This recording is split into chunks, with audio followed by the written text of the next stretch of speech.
Raha ny vaovao ara-politika hatrany Nitombo isany antoko izay manohana ny rafitra federalista Teraka ary nampafantarina tamin'ny fomba androany tokoa mantsy ny antoko Kintana.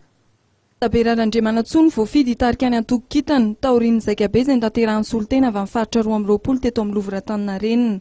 Manohana ny foto-kevitra federalista ny antoko ary mitaky ny hamerenana amin'ny fitsapakevim-bahoaka momba ny lalam-pandrenana ary anolorana ny tolo-dalàna roa izay mifototra amin'ny rafim-panjakana federalista sy ny rafim-panjakana tokana ny antoko Kitana.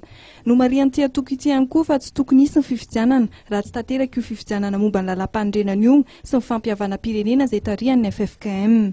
Momba famanana krizy dia laza ny filohan'ny antoko Kitana fa ady eo amin'ny filoha roa no mibahana ary tsy tokony atao sakana tsy ampivoaka ny firenena amin'ny kriziny tsy fifanarahan'izy ireo.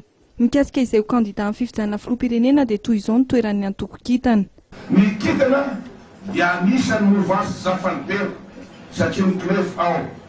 Zany hoe ny Kitana zany dia manaraka izay baiko politika rahany ny mouvance zafanibero.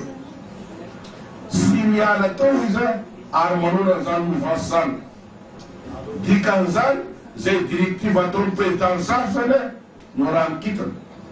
Ary izay mahatonga ny tereniny tompoko teo ny direktiva mouvance zafa amin'ny fotoana zao sy azo atao zany élection zany raha sisy ny apaisement politique.